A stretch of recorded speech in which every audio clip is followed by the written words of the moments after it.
Assalamualaikum warahmatullahi wabarakatuh. Yang terhormat Kepala Sekolah SMK Negeri 1 Pangandaran, yang terhormat Bapak Ibu Guru jurusan Rekayasa Perangkat Lunak, serta teman-teman yang saya banggakan.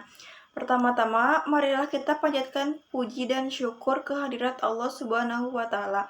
Atas limpahan rahmat dan karunia-Nya, saya dapat menyelesaikan praktik kerja lapangan serta menyampaikan presentasi pada hari ini. Perkenalkan, saya Nandarima Pujitrisesa dari jurusan Rekayasa Perangkat Lunak. Pada kesempatan kali ini, saya akan memaparkan hasil PKL dengan judul Sistem Aplikasi Pengabdian Masyarakat Berbasis Web di LPK Cipta Tunggal Indonesia. Pengabdian masyarakat merupakan kegiatan penting di LPK Cipta Tunggal Indonesia sebagai bentuk kontribusi lembaga terhadap lingkungan sekitar. Namun, dalam proses pelaksanaannya, saya menemukan permasalahan bahwa seluruh proses pengelolaan pengabdian masyarakat masih dilakukan secara manual, mulai dari pencatatan kegiatan, pengelolaan panitia, hingga dokumentasi dan laporan akhir masih dilakukan menggunakan catatan atau dokumen yang terpisah-pisah. Metode manual ini tentu menghambat efisiensi. Data sering sulit ditemukan kembali, berpotensi salah input, dan proses penyusunan laporan memakan waktu cukup lama. Oleh karena itu, dibutuhkan sebuah sistem yang mampu mengintegrasikan seluruh data kegiatan pengabdian masyarakat ke dalam satu aplikasi berbasis web.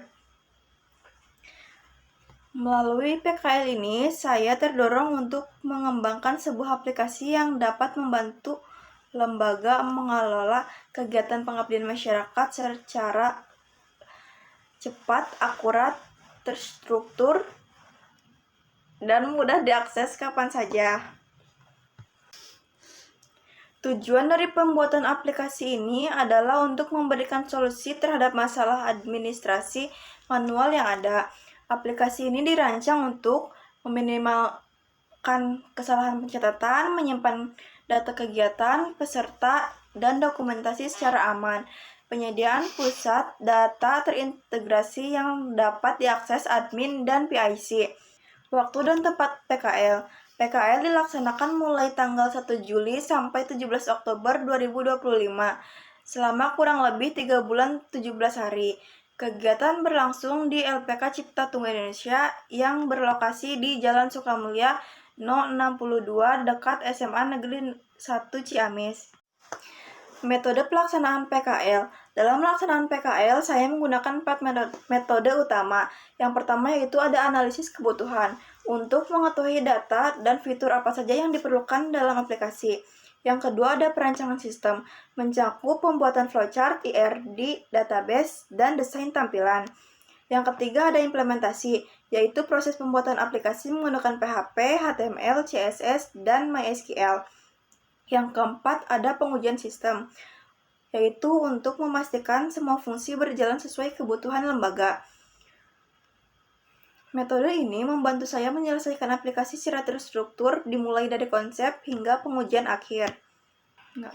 Profil industri LPK Cipta Tunggal Indonesia itu lembaga pelatihan kerja yang bergerak di bidang teknologi informasi.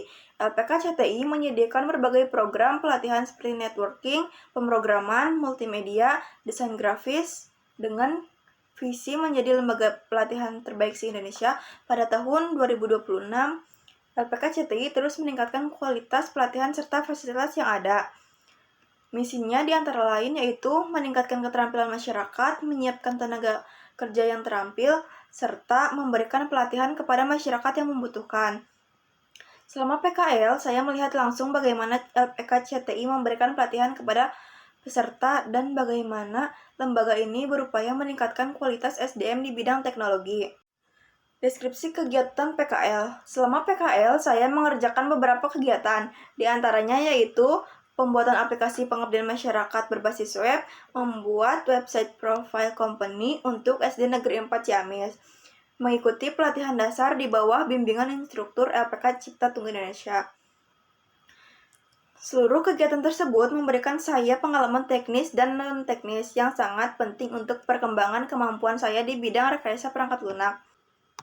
Alat dan bahan yang saya gunakan dalam pengembangan sistem antara lain yaitu laptop atau komputer, Sampipi, browser, text editor seperti VS Code, serta Microsoft Word untuk dokumentasi.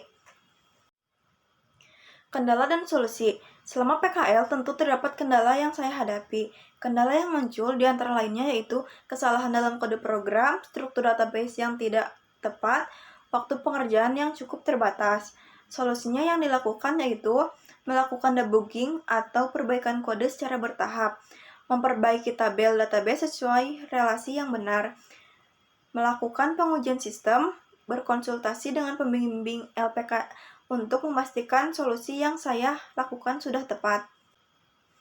Perancangan aplikasi. Pada tahap perancangan, saya membuat algoritma, admin, dan PIC, flowchart sistem, database, serta IRD. Perancangan ini membantu menemukan alur kerja aplikasi sehingga mudah saat proses pengembangan. Tahapan pekerjaan. Tahapan pekerjaan mengikuti urutan berikut. Yang pertama ada analisis, perancangan, implementasi, dan pengujian. Tahapan ini digunakan agar sistem yang saya bangun dapat terstruktur sesuai kebutuhan serta mudah diperbaiki jika terjadi kesalahan. Algoritma admin. Yang pertama yaitu mulai, lalu masuk ke dashboard utama. Halaman login, masukkan username dan password. Jika benar, maka akan masuk ke halaman admin, dan jika salah, maka akan tetap di halaman login dan masukkan ulang username dan password yang benar. Admin dapat CRUD di menu mengelola user, mengelola panitia, jadwal, kegiatan, dan laporan kegiatan. Jika admin selesai melakukan kegiatannya, maka admin dapat logout, lalu kembali ke dashboard utama dan selesai. Di sini ada algoritma pengguna atau PIC. Yang pertama yaitu mulai, lalu memunculkan dashboard utama. Halaman login, memasukkan username dan password. Jika salah, masukkan ulang username dan password, dan jika benar, maka akan masuk ke dashboard pengguna. Melihat jadwal kegiatan yang telah ditentukan. Laporan kegiatan, upload laporan kegiatan yang setelah selesai dilakukan untuk menunggu konfirmasi admin selesai. Lalu logout dan kembali ke dashboard utama dan selesai. Flowchart. Di dalam flowchart, saya menggunakan beberapa simbol. Yang pertama adalah simbol terminator, yang digunakan untuk memulai dan mengakhiri sesi. Yang kedua ada simbol input dan output, yang digunakan untuk menginputkan dan data atau sebagai hasil akhir di sebuah proses. Yang ketiga, ada simbol decision yang digunakan sebagai validasi seperti ketika Yang ketiga, ada simbol decision yang digunakan sebagai validasi. Seperti ketika menginputkan username atau password, maka sistem akan memvalidasi username dan password tersebut. Skema database ini menampilkan hubungan antara tabel yang digunakan dalam sistem. Database dirancang agar data user, jadwal kegiatan, panitia, dan laporan tersimpan dengan rapi dan mudah diakses. IRD atau Entity Relationship Diagram menggambarkan hubungan antara entitas dalam sistem. Melalui IRD, kita bisa mengetahui relasi antara tabel seperti tabel laporan, panitia, jadwal kegiatan, dan user. Lalu selanjutnya ada tampilan sistem. Di tampilan utama yaitu ada halaman utama sebelum memasuki dashboard admin dan pengguna atau PIC. Lalu ada halaman login, yaitu memasukkan username dan password, lalu klik login. Yang kedua ada halaman admin. Di dalamnya yaitu ada total user, total panitia, total kegiatan, dan total laporan.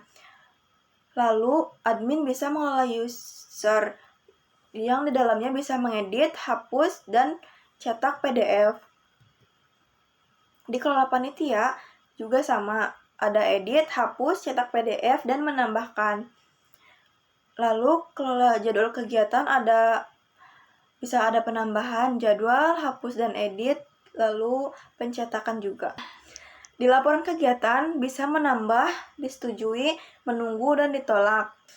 Lalu setelah selesai kalian bisa memencet tombol logout atau keluar dan memuncul tampilan seperti ini.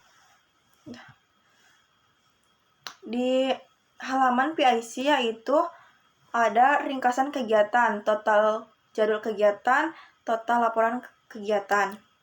Jadwal kegiatan di sini kita bisa melihat apa yang telah ditugaskan oleh admin. Lalu ada laporan riwayat saya. Itu bisa melihat apakah tugas yang sudah diselesaikan sudah disetujui atau belum. Kesimpulan dan saran. Kesimpulannya yaitu PKL meningkatkan pemahaman penulis tentang proses kerja nasional dan pengembangan aplikasi sesuai kebutuhan lembaga. Aplikasi web membantu mengatasi masalah pengelolaan data yang sebelumnya manual dan tidak efisien. Penulis diharapkan terus mengembangkan kemampuan dalam bidang rekayasa perangkat lunak, terutama pada aspek analisis dan pengujian sistem. LPK disarankan menambahkan atau memperbaharui peralatan yang sudah kurang layak guna, menunjang efektivitas pelaksanaan kegiatan. Terima kasih. Mohon maaf bila ada kesalahan. Wassalamualaikum warahmatullahi wabarakatuh.